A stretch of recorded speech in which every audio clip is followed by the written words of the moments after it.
Well, hello everyone and welcome back to another video, and this time around I decided to be very original and play yet another Need for Speed game, but this time it was Need for Speed 2 SE, because that game had some differences compared to Need for Speed 2, of which I couldn't quite tell you off the top of my head, but it was interesting enough to play that game instead.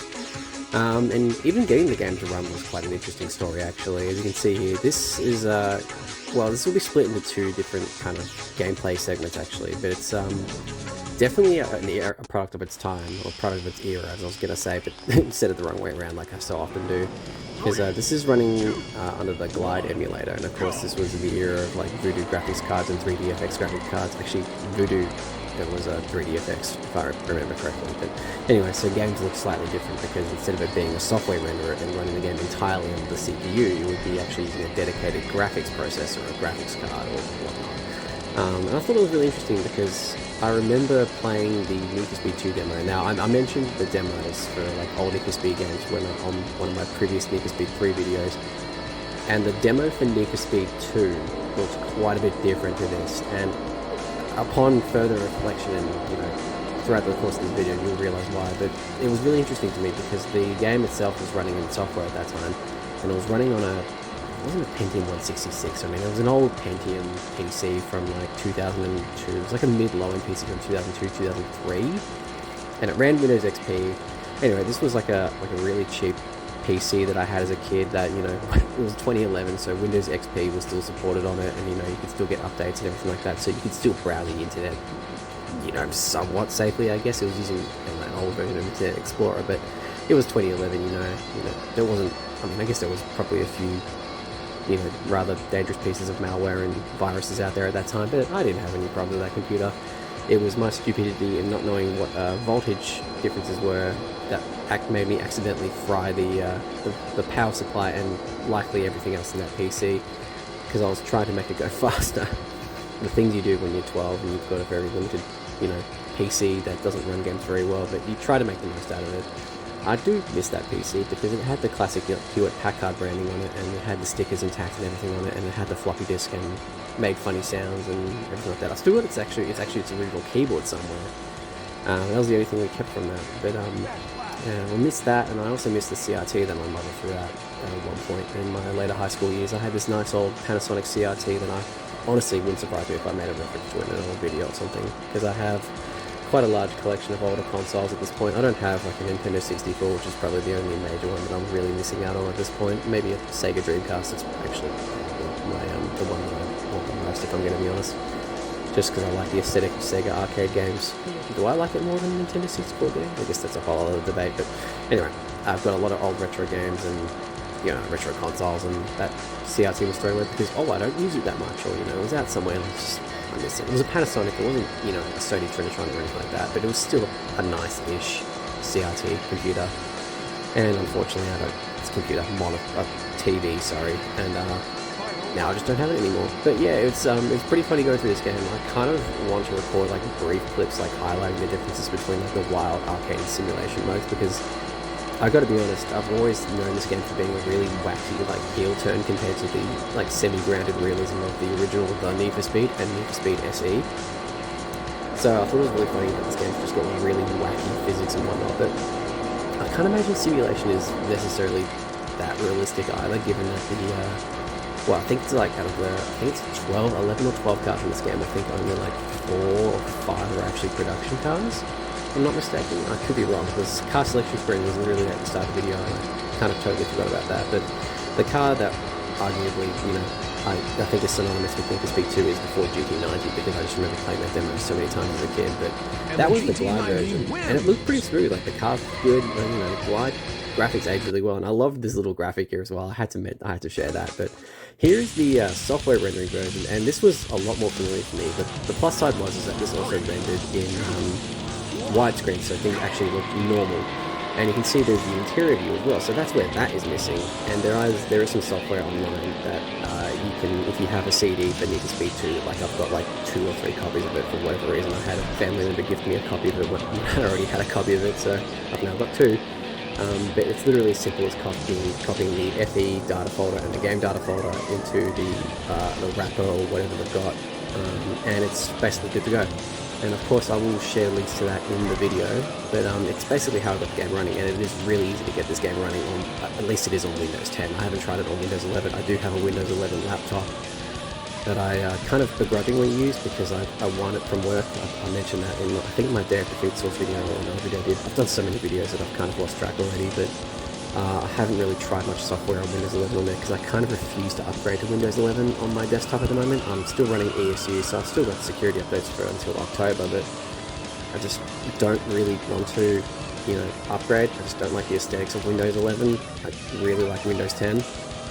But, you know, I guess it's just a sign that I'm kind of you know, sticking to my guns and becoming a bit of a boomer and not really wanting to move on to the latest and greatest, quote unquote. But in saying that, the latest and greatest is very often not the best, especially these days. You know, we're all kind of railroaded into upgrading and everything like that. And I mean, using it on Windows 11, in reference to Windows 11, using it on my laptop, it's, I don't know, I don't mind it. It's not great. I just don't know. It just feels kind of cynical and sterile and, you know, a little bit like, little sinister. Actually, sinister would probably be the lone word I'd use to describe it, whereas, I mean, look, Windows 10 in terms of like telemetry and monitoring, you know, isn't great, but I don't know, I still just like how it runs and the aesthetics of the tiles and the start menu and all that. Like, I miss that. I thought that was a really cool little piece of software there, and it's a relic of the Windows Phone era, because I loved Windows Phone as a kid. I had a Windows Phone, you know, throughout a lot of my teenage years until I eventually shifted to an Android phone, which was of course the basis for a lot of videos in later years because I played shit Android games and made some relatively harsh like critiques on some Android games. But anyway, back to the game. It's really funny to me how like the art style is almost different too. Like of course it's, you know, limited by software, like by like CPU and versus like, you know, dedicated GPU and everything like that. But it kind of feels like the game aesthetically is like completely different. It kind of is in a way, because, you know, the graphics are more pixelated. There's not as much like smoothing from like pixel edge filtering and stuff like that, or whatever that good stuff is. And it's just, yeah, it's just some like rendering distance is shorter. It's just really bizarre to me. As you can see that I had to kind of ignore that particularly poor patch of gameplay there. But because it's got the interior view, I remember preferring this as a kid because I liked the car interiors, because as you saw in my Need for Speed 3 and 4 videos, the car interiors were like so cool to me as a kid, just seeing like those, the attempts to have like those little details done on those cars was like really ambitious for the time, and I just ate that shit up, even as, you know, even as the games were like 10 years old when I played them. But I also played this track in particular because this was a track that was on that demo that I mentioned, and I believe it's like, it is just the one demo, like there's no multiple demos of this. This is like the track and the car combo that you play in the single demo for Need for Speed 2. I should have probably read into the differences more between Need for Speed 2 and Need for Speed 2 Special Edition, but I believe it largely comes down to like Voodoo graphics support and stuff like that. Although you know, I'm likely wrong, but I think there was something to do with that. If I'm wrong, correct me. That's if anyone gets this far into the video anyway, because I don't think many people do. But I'm like, as I said when I started doing the videos from Day of Defeat Source onwards, you know, this is more of a, not therapy, but more just kind of grounding myself and just kind of finding a bit more purpose and enjoying doing content creation again, really. It's the most basic form of it. There isn't much effort put into this. It's me ultimately rambling over random gameplay clips, but I had fun recording them. It's fun to go back to these older games and explore them and have, you know, a bit of a trip to the past, you know, gentleman view to the past type thing.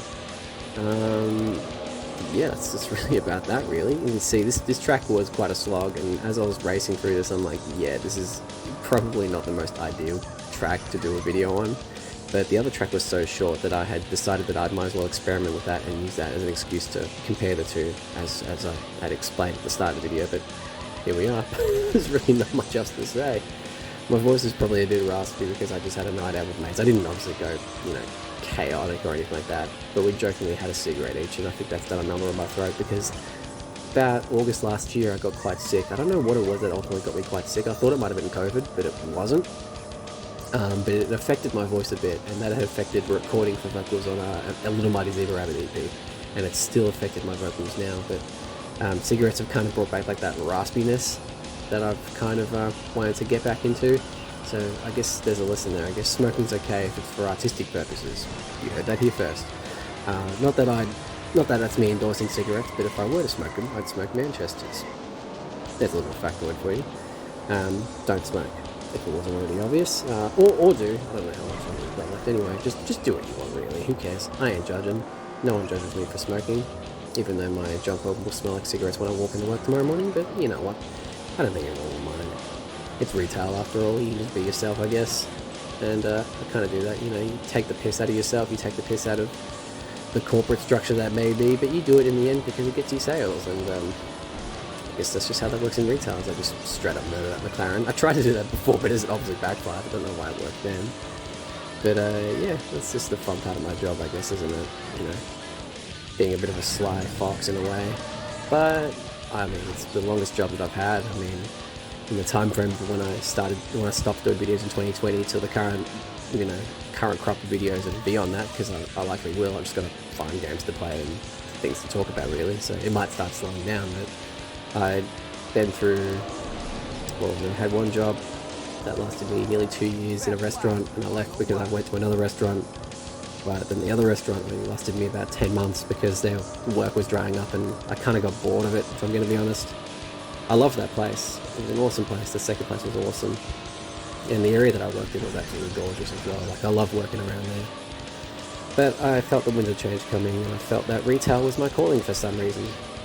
Or as I so often put it, out of the frying pan and into the oven, really, because it kind of was like that. It was a completely different challenge, really. But, I mean, I've been there longer than my other two jobs, so I guess I'm doing something right?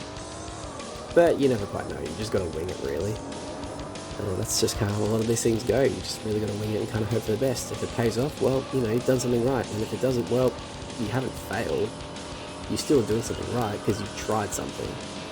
And, I find that that's what's kept me going over the last couple of years, is that, okay, you know, there's been bad days, there's been days where I haven't done or performed, if you know, you can perform in those sort of things to the standards that you put upon yourself, but you still showed up and you still tried things. And I think that's the most important thing that I've learned in the last 2 or so years, is to just keep going, really, even if that extends to gym, because I've been going to the gym a lot lately. Like, I've become an active gym kind of junkie, although I've kind of fallen short on that with poor eating habits in the last couple of weeks, owing to my mental health issues that have, you know, ultimately have led me back to this.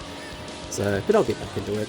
You know, I'm motivated to do that. I love doing it, and I'll just keep going. This track, though, the physics in this game is just so weird. Like, you feel like you need to brake a lot earlier, but then the car just slides along and loses the rear for no reason.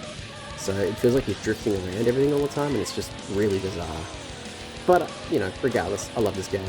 I thought I'd wrap it up there because I've got a nice little funny thing here. I thought, you know, I love this little ending here because it still shows the cup. Here it is in its glory. Hope you enjoyed the video, and I'll see you in the next one. Congratulations, you've won the race!